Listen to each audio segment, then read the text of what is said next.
La rumeur dit que Robin serait dans le Batman 2 de Matt Reeves et forcément, vu la jeunesse du Pattinson, eh bien Dick Grayson aurait 13 ans. Donc moi aussi je lance ma rumeur, je pense que le grand vilain ça sera Phil, pédophile, et que Jack Lang et Jean-Marc Morandini se battraient pour le rôle.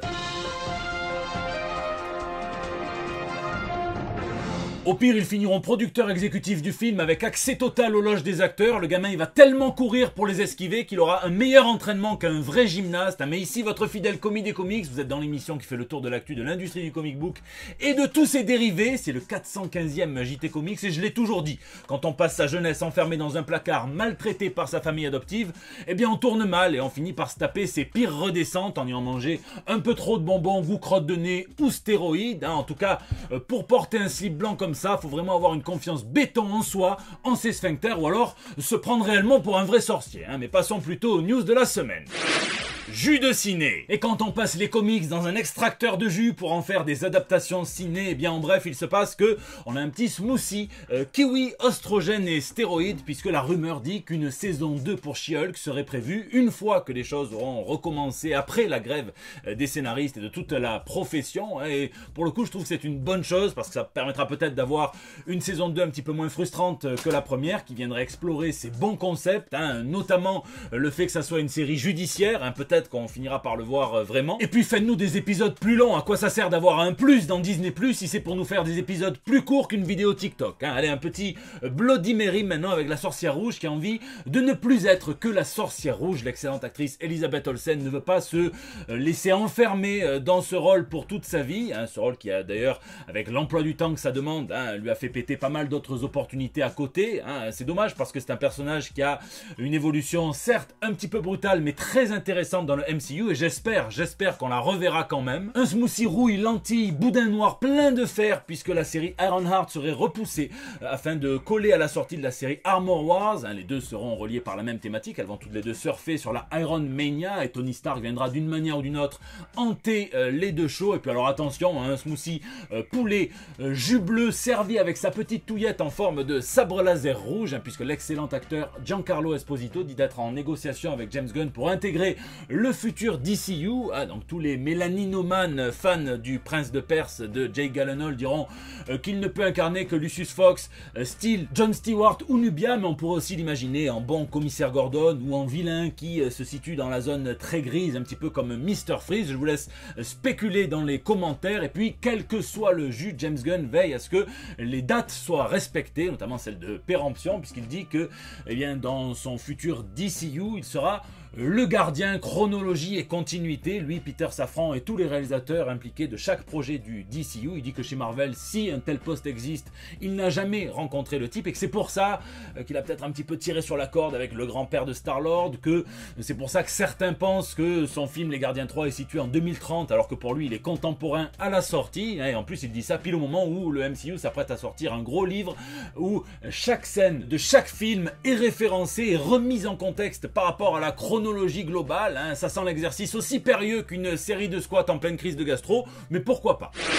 Argent de poche. Il s'appelle Isaac Ike Perlmutter, c'est un des deux financiers qui a su en 1996 faire passer Marvel d'une boîte avec près de 250 millions de dollars de dettes à 20 ans plus tard, une boîte qui génère avec ses studios notamment plus de 4 milliards de bénéfices. Le site Bleeding Cool a repéré un podcast du Wall Street Journal dans lequel on retrace justement l'histoire de ce MCU et dans lequel on en apprend un petit peu plus sur la mentalité de cet homme, sur qui on pourra dire ce qu'on voudra, notamment de ses liens avec Trump, de ses financement, c'est un Israélien d'origine à des associations sionistes israéliennes, de ses méthodes un petit peu de management, de sa discrétion, mais sans lui, il fait partie du trio sans lequel le Marvel Cinematic Universe n'existerait pas et Marvel n'existerait peut-être plus. Sauf que pour en arriver là, et apparemment dans toutes ces autres entreprises, eh bien il a été partisan du moindre coup. C'est simple, dans La Petite Sirène, lui, ça serait clairement Sébastien, et pas pour sa tendance prononcée à l'auto-bronzant un petit peu rouge, plus pour ses deux petites pinces. Perlmutter ne verrait pas Hollywood d'un bon œil, disant qu'il s'agit d'une bande de riches qui ne pensent qu'à faire la fête, qui ne pensent qu'au box-office, mais qui ne comprend pas l'intérêt du retour sur investissement. Et du coup, au tout début, il était absolument partout, il vérifiait les scripts, et quand il a par exemple vu que la scène en Afghanistan du convoi de Tony Stark impliquait 10 meurtres, eh bien il a dit pourquoi 10 ? 3, ça sera largement suffisant. Hein, donc il y a une forme de goût pour l'économie, pour la synthétisation qui est admirable. Ce n'est pas nouveau, c'est quelque chose qu'on retrouve notamment chez George Lucas, qui avait eu certes un budget qu'on dit petit, mais qui pour l'époque était relativement élevé, de 11 millions de dollars pour le premier Star Wars, mais qui s'était prévu des plans B. Il avait demandé à l'écrivain Alan Dean Foster de lui faire une suite à son premier Star Wars, l'épisode 4, hein, au cas où ça flopperait, qui réutiliserait le maximum d'éléments qu'il avait construits avec ses 11 millions, hein, pour justement recycler. C'est malin, ça vient booster un petit peu la créativité, donc pourquoi pas. Sauf que pour Hypermotor, selon son compatriote et son collègue Avi Arad, ça allait jusqu'à venir sur les plateaux et dire pourquoi il y a des bonbons gratuits partout, on les paye, ils peuvent bien s'acheter leurs propres bonbons. La seule fois où on l'aurait vu dépenser sans compter, c'est pour offrir 2 bagnoles à notamment Jon Favreau et Tony Stark, hein, qui les méritait, mais vu l'état d'esprit du gars, on peut dire qu'il aurait plus privilégié une caisse, mais de champagne, voire même de Pepsi, hein, même si justement le Pepsi aussi était limité quand il faisait des avant-premières ou des événements où il invitait 1000 personnes, il ne prévoyait que 800 verres de Pepsi parce qu'il se disait qu'il y avait toujours au moins 200 personnes qui n'en boiraient pas, il n'y a pas de petites économies. Alors attention, hein, malgré le fait que ça soit un entrepreneur qui a énormément de succès et de réussite, eh bien, il appliquerait cette logique à lui-même également en allant manger des hot dogs à 3 balles, des menus avec la boisson et le dessert avec sa femme, notamment. Mythe ou réalité, je ne sais pas, quoi qu'il en soit, on peut s'imaginer que en étant né en Israël dans les années 40, en ayant grandi jusque dans les années 60, pauvre, eh bien, il a dû voir des horreurs, ça a dû un petit peu le conditionner. Il a servi pendant la guerre de 6 jours en 1967 avant d'immigrer aux États-Unis avec seulement 250 $ en poche à New York. Hein, ça fait à peu près 2000-2500 balles de maintenant, c'est pas grand-chose, mais il avait l'esprit des affaires, il a su les faire fructifier. Quoi qu'il en soit, au début, il faisait les choses bien, puisque c'est lui qui avait créé le comité créatif Marvel, où il avait embauché notamment Brian Michael Bendis, les auteurs, hein, Mark Millar, l'artiste, Joe Quesada, le président Alan Fine et l'éditeur Dan Buckley, pour s'assurer que tout ce qui était produit au tout début du MCU, que ce soit des scripts, des concepts, plein de papiers, ils le vérifiaient, que ça soit fidèle à l'esprit des comics. Grâce à eux, on a par exemple esquivé une scène où Iron Man bourré, frappé Pepper Potts. Hein, ils ont argumenté en disant attention, vu le nombre d'années qu'a mis Hank Pym à se sortir de sa gifle avec la guêpe, eh bien peut-être qu'on devrait mieux éviter cela. Hein, ils avaient raison. Malheureusement, et c'est un petit peu incompréhensible, mais apparemment avec le temps, ils sont devenus de plus en plus des gardiens du temple, frustrant la création notamment des réalisateurs. Hein, ils auraient quasiment causé le départ des frères Rousseau de Captain America Civil War. C'est eux qui auraient causé le départ d'Edgar Wright, hein, qui pourtant à qui on peut faire confiance, hein, pour le film Ant-Man, et ils auraient même conseillé à James Gunn d'oublier toutes ces musiques des années 70 pour les Gardiens de la Galaxie, alors que ça reste quand même essentiel. Donc dépenser sans compter ou bien faire la pince, hein, je vous laisse me donner vos meilleurs conseils pour les jeunes entrepreneurs dans les commentaires. Nouveau départ. 2 news sur le Punisher et on l'espère 2 futurs bons départs sur des basses scènes, surtout pour Jerry Conway, le co-créateur du Punisher avec Ross Andrews, celui à qui on doit Jason Todd, la co-création de Jason Todd, de Power Girl, de Firestorm, d'excellents runs sur Spider-Man, sur la Justice League et plein d'autres comics. Il révèle se battre depuis 1 an contre un cancer du pancréas et plein de complications qui ont vraiment l'air horribles. Donc bon, apparemment il n'a plus aucune cellule cancéreuse dans son organisme et on espère qu'il y a un Frank Castle qui lutte quelque part, hein, au cas où une des cellules viendrait faire un petit comeback. L'autre nouveau départ, c'est celui de Joe Garrison, l'ex-agent du Shield qui va hériter du nom et même du costume du Punisher de Frank Castle. Et dans une interview, David Pepose, qui sera le scénariste, et ce sera Dave Watcher qui dessinera, m'ont rassuré, hein, puisqu'il a l'air d'avoir bien compris ce qui fait l'essence du Punisher, tout en évidemment souhaitant créer son propre personnage qui doit se démarquer de Frank Castle. Et il dit que il y aura forcément